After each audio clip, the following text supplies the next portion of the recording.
বিগত কয়েক সপ্তাহ ধরে পশ্চিমবঙ্গ এবং বাংলাদেশ সীমান্তে যে এক অদ্ভুত পরিস্থিতির সৃষ্টি হয়েছে তাকে এক্সপার্টরা বলছেন রিভার্স এক্সোডাস।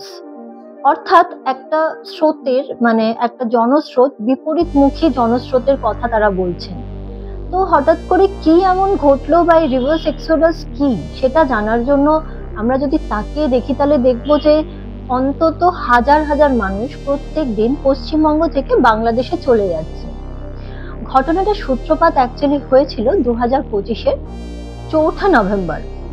সেদিনকে ইলেকশন কমিশন অফ ইন্ডিয়া বা ইসিআই তারা এসআইআর এর অ্যানাউন্সমেন্ট করে। এসআইআর বা স্পেশাল ইন্টেন্সিভ রিভিশন, অর্থাৎ ভোটার তালিকা যাচাই করার একটা প্রসেস, যেটা পশ্চিমবঙ্গে ঘোষণা হলো যে 4 নভেম্বর থেকে শুরু হবে এবং ডিসেম্বর অবধি, 2025-এর ডিসেম্বর অবধি এই প্রসেসটা চলবে।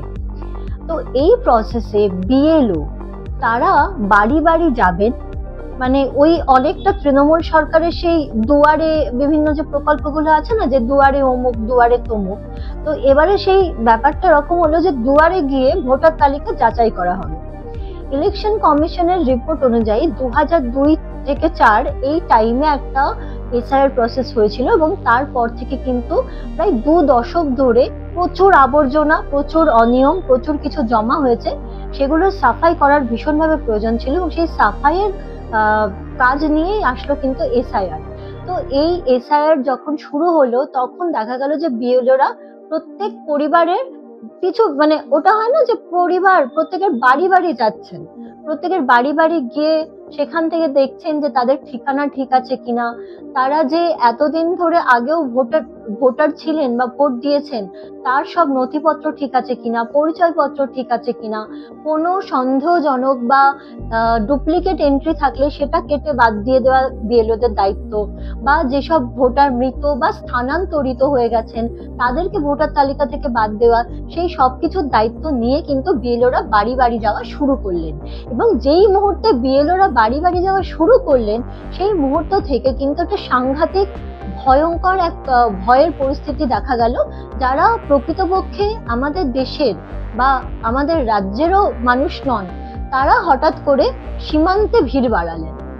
এরপর বাকিটা এটাই আছে যে এত বছর ধরে যে অভিযোগগুলো উঠে এসেছে, যেমন সীমান্তের নিরাপত্তা নিয়ে কথা উঠেছে, রাজ্য রাজনীতি নিয়ে কথা উঠেছে, ভোটার তালিকা নিয়ে অনেকে অনেক ভাবে বলেছেন যে অনেক ভুয়ো ভোটার তালিকায় আছেন, অনেক মৃত ব্যক্তি ভোটার তালিকায় আছেন। তো সেই সব অভিযোগ হঠাৎ করে যেন বাস্তব রূপ নিতে শুরু করলো যেদিন থেকে এসআইআর ঘোষণা হলো। হঠাৎ করে 10-12 দিনের মধ্যে কি এমন ঘটে গেল চেকপোস্টে। অর্থাৎ হাকিমপুর চেকপোস্টে বিএসএফ লক্ষ্য করেন যে অন্তত 400-500 মানুষ সেখানে হাজির হয়েছে। বিএসএফ জানতে পারে যে তারা মেনলি আসছে এই যে কলকাতা উপনগরীতে বিরাটি, সল্ট লেক, মধ্যমগ্রাম এইসব অঞ্চল থেকে, এবং অধিকাংশ ভিড়টাই কিন্তু শ্রমিক, রিক্সা চালক এবং গৃহকর্মী এইসব মানুষের। তারা বলেন যে চেকিং শুরু হলে ধরা পড়ে যাব, তার থেকে আগে আগে চলে যাচ্ছে নিজেদের জায়গায়। এরপর ঠিক কত বড় এই রিভার্স এক্সোডাস এটা জানার জন্য একটা পরিসংখ্যান যথেষ্ট। গত 15 দিনে শুধুমাত্র হাকিমপুর চেকপোস্ট দিয়ে অন্তত 1500 মানুষ চলে গেছেন ওপার বাংলায়, এবং প্রত্যেক দিন গড়ে প্রায় 150-200 করে মানুষ যাচ্ছিলেন। এটা মিড নভেম্বর থেকে শুরু হয় এবং পরে গিয়ে যত দিন এগিয়েছে তত কিন্তু সংখ্যাটা উত্তরোত্তর বৃদ্ধি পেয়েছে। প্রত্যেক দিন যেখানে 150-200 করে মানুষ যাচ্ছিলেন, হঠাৎ করে দেখা যায় সেখানে 200-300 করে মানুষ যাচ্ছেন। এবং এটা কোনো বিচ্ছিন্ন ঘটনা নয়, বিভিন্ন চেকপোস্ট দিয়ে কিন্তু প্রত্যেক দিনের এই সংখ্যাটা কিন্তু হাজারে হাজার। এবং 90% ক্ষেত্রে দেখা যাচ্ছে যে হাকিমপুর, স্বরূপনগর এবং বসিরহাট এই জায়গা দিয়ে, এই চেকপোস্ট যেটা রয়েছে এইখান দিয়ে কিন্তু মানুষ বেশি চলে যাচ্ছে।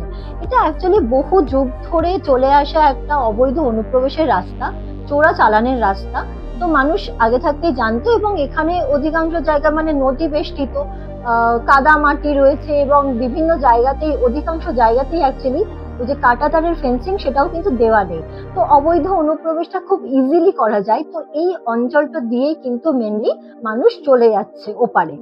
এছাড়া নদিয়ার করিমপুর, মুর্শিদাবাদের ডোমকল, আরো বেশ কিছু জায়গা রয়েছে যেগুলো দিয়েও সেকেন্ডারি জোন হিসেবে মানুষ যাতায়াত করছে, কিন্তু মেন জায়গা কিন্তু ওই করিমপুর, বসিরহাট, ওই যে জায়গাটা হাকিমপুর, বসিরহাট, স্বরূপনগর, এই অঞ্চল দিয়ে কিন্তু মেন প্রায় 90% মানুষ কিন্তু ওপারে চলে যাচ্ছে এসআইআর এর ভয়ে। এখন প্রশ্ন হচ্ছে ঠিক কারা ফেরত যাচ্ছে। এখানে এমন অনেক মানুষ রয়েছেন যারা নিজেরা স্বীকার করছেন যে তারা অবৈধভাবে বাস করছিলেন পশ্চিমবঙ্গে, এবং অনেকেই 5 থেকে 10 বছর 12 বছর এই রাজ্যে রয়েছেন, এবং তারা দিনমজুর, তারা অনেকেই রাজমিস্ত্রি কাজ করেন, গৃহকর্মী হিসেবে কাজ করেন, বিভিন্ন ছোটখাটো সংস্থার সাথেও যুক্ত হয়েছেন, অনেকে ছোটখাটো ব্যবসাও শুরু করেছেন কেউ কেউ। তো সেই সব মানুষ তারা দালালদের মাধ্যমে এখানে fake Aadhaar card, voter card, ration card সবকিছু ডকুমেন্টস নিয়ে তারা বসেছিলেন। তারা 1-2বার করে ভোটও দিয়েছেন, সেটাও তারা বলেছেন। এবং 5-10 বছর ধরে তারা যে এইসব রয়েছে, সেখানে অবশ্যই যে রাজনৈতিক দল বর্তমানে পশ্চিমবঙ্গ শাসন করছে তাদের সহায়তা এবং তাদের পৃষ্ঠপোষকতা ছাড়া তো এটা সম্ভব ছিল না। তো যাই হোক, এই ধরনের মানুষেরাই ফিরে যাচ্ছেন, এবং যখন যাচ্ছেন দেখা যাচ্ছে যে বিএসএফ থেকে জানা যাচ্ছে স্বামী, স্ত্রী, 2-3 সন্তান, পুরো পরিবার তারা চলে যাচ্ছেন ফেরত। এখন প্রশ্ন হচ্ছে যে ঠিক কেন এবং কি কারণে এইসব মানুষগুলো যারা 5-10 বছর ধরে এত অবৈধভাবে কিন্তু আত্মবিশ্বাসের সাথে ভারতবর্ষে ছিল, পশ্চিমবঙ্গে ছিল, হঠাৎ কি এমন এসআইআর ভয় সৃষ্টি করলো যে তারা সবাই দলে দলে ফেরত যাচ্ছেন। তো ভয় এই কারণেই হলো যখন তারা দেখলেন যে সত্যি সত্যি বিএলওরা বাড়ি বাড়ি আসা শুরু করেছেন এবং তথ্য যাচাই শুরু হয়েছে, এবং সেখান থেকে এটাও দেখা যাচ্ছে যে রেশন কার্ড, আধার কার্ডের সাথে তারা ক্রস চেক করছে। এবং সাথে কোথাও একটা গুজবও বিহারের পর ছড়িয়ে পড়লো যে যদি সত্যি সত্যি ধরা পড়ে চেকিং করতে গিয়ে তাহলে ডিপোর্ট করবে তাদের বিরুদ্ধে, এবং ফরেনার্স অ্যাক্ট অনুযায়ী তাদের বিরুদ্ধে শাস্তিমূলক ব্যবস্থাও নেওয়া হবে। তো এইসব বিভিন্ন কারণে কিন্তু দলে দলে মানুষ রাতারাতি বিএসএফ এর সামনে দিয়েই তারা পালাতে শুরু করলো। এখন এরা যখন এসেছিল পশ্চিমবঙ্গে, তখন কিন্তু দালালরা তাদের সাহায্য করেছিল। কিভাবে না, তারা নদী পথে রাতের অন্ধকারে এসেছে, এবং কেউ কেউ মানে নৌকাতে পারাপার হয়েছে, আবার কেউ কেউ পায়ে হেঁটেও কাঁটাতার পেরিয়ে চলে এসেছে আমাদের রাজ্যে। তো এই সব যে এসেছে তাদের কিন্তু দালালেরা পুরো সাহায্য করেছে, তাদেরকে প্রচুর ডকুমেন্টস, যে কিছু সরকারি ডকুমেন্টস তাদের প্রয়োজন সবকিছু ডকুমেন্টস তারা ওই পার হেড 5,000 থেকে 8,000 টাকা নিয়ে তারা কিন্তু সবকিছু করে দিয়েছিল। এখন সেই সব মানুষদের সেই দালালেরাই কিন্তু একটা বেশ প্রসেস, মানে সুসংগঠিত একটা প্রসেস আমি বলবো, তারাই কিন্তু এদেরকে ফেরত পাঠাচ্ছে। তো যাই হোক, যখন তারা ফেরত যাচ্ছে তো বিএসএফ তাদেরকে ফেস ভেরিফিকেশন করাচ্ছে, বায়োমেট্রিক করাচ্ছে, এবং প্রমাণিত হচ্ছে যদি, তাহলে বাংলাদেশিদের হাতে, মানে বাংলাদেশ কর্তৃপক্ষের হাতে তাদের তুলে দিচ্ছে। এবং সব থেকে মজার বিষয়, এই সব মানুষেরা তারা নিজেরা স্বীকার করছেন যে তারা লক্ষ্মী ভান্ডার পর্যন্ত পেয়েছেন, তারা ভোট দিয়েছেন পশ্চিমবঙ্গে অন্তত 2বার, এবং মজার বিষয় তারা যে অবৈধভাবে থাকতেন সেটাও তারা স্বীকার করেছেন। এবং যখন বাংলাদেশ কর্তৃপক্ষ, মানে বাংলাদেশ যখন নিজের নাগরিকদের ফিরিয়ে নিচ্ছে, তখন আরো স্পষ্টভাবে প্রমাণিত হয়ে যাচ্ছে যে তারা অবৈধ অনুপ্রবেশকারী, তারা বাংলাদেশি, তারা আমাদের রাজ্যে এসে অবৈধভাবে থাকতো। এখন এসআইআর কে ঘিরে বিভিন্ন রাজনৈতিক দলের বিভিন্ন চাপানুতো শুরু হয়েছে। তৃণমূল কংগ্রেস যারা সরকার চালাচ্ছেন তারা বলছেন যে হঠাৎ করে এসআইআর নাকি প্রচন্ড চাপ দিচ্ছে এবং সাধারণ মানুষেরও অসুবিধা হচ্ছে। সিপিএম তাদের মতামতকে যথারীতি সমর্থন করেছে। সিপিএম এর বক্তব্য হচ্ছে নাগরিকদের নাকি বিভিন্ন অসুবিধা হচ্ছে। এবং তৃণমূল কংগ্রেসের আরো একটা বড় দাবি যে বিএলওরা নাকি আত্মহত্যা করছে, এত বেশি কাজের চাপ তাদের উপর দেওয়া হচ্ছে। দেখুন, শুধুমাত্র পশ্চিমবঙ্গ নয়, মোট 12টা স্টেট, মানে পশ্চিমবঙ্গ বাদ দিয়ে আরো 11টা স্টেটে কিন্তু এসআইআর চলছে। কোথাও থেকে কোনো একটা জায়গা থেকে কোনো একটা বিএলওরও কোনো কমপ্লেন আমাদের সামনে আসেনি।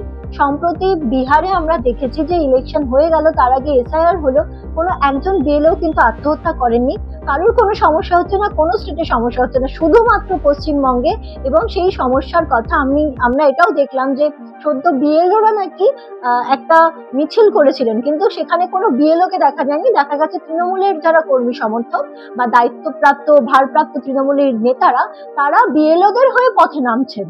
তো যার কোনো যুক্তিসঙ্গত কারণ নেই। এবং উল্টো দিকে রাজ্যের প্রধান বিরোধী দল অর্থাৎ বিজেপি, তারা কিন্তু একটা খুব লজিক্যালি একটা প্রশ্ন তুলেছে যে 2002 থেকে 2025 অব্দি 84% ভোটার তালিকায় মানে বেড়ে গেল, এটা কি করে সম্ভব? এবং আর একটা বিষয় তারা সামনে এনেছে যে 21% মুসলমান ভোটাররা ছিলেন, সেখান থেকে সেই সংখ্যাটা দাঁড়িয়েছে 26%। মানে হঠাৎ করে এরকম একটা বৃদ্ধি, যেটা কিন্তু কোনোভাবেই নর্মাল নয়, ভীষণ অ্যাবনর্মাল একটা বৃদ্ধি।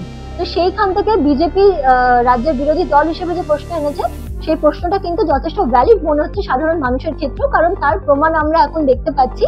এই যে অবৈধ অনুপ্রবেশকারীরা আমাদের দেশে ছিলেন, আমাদের রাজ্যে ছিলেন, তারা নিজেরা স্বীকার করছেন যে তারা এখানে আধার কার্ড তারা পেয়েছেন, তাদের রেশন কার্ড ছিল, তারা রেশন নিতেন, তাদের কাছে লক্ষ্মী ভান্ডারের টাকা ঢুকেছে, তাদের ব্যাংক অ্যাকাউন্ট রয়েছে পশ্চিমবঙ্গে, এবং সব থেকে বড় কথা তারা 1 থেকে 2 বার ভোটও দিয়েছেন।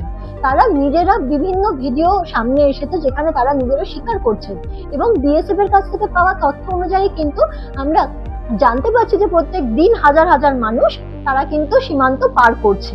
তো যাই হোক, এই যে ঘটনা আজকে আমাদের সামনে এসেছে, আজ এসআইআর ভীষণ ভীষণ ভীষণ ভাবে জরুরি ছিল পশ্চিমবঙ্গের মতো জায়গায়, যেখানে অবৈধ অনুপ্রবেশটা একটা রোগের মতো, একটা মারণ রোগ বা ক্যান্সারের মতো আমি বলবো ছড়িয়ে পড়ছিল, এবং সেটা রাজনৈতিক পৃষ্ঠপোষকতার কারণেই হচ্ছিল।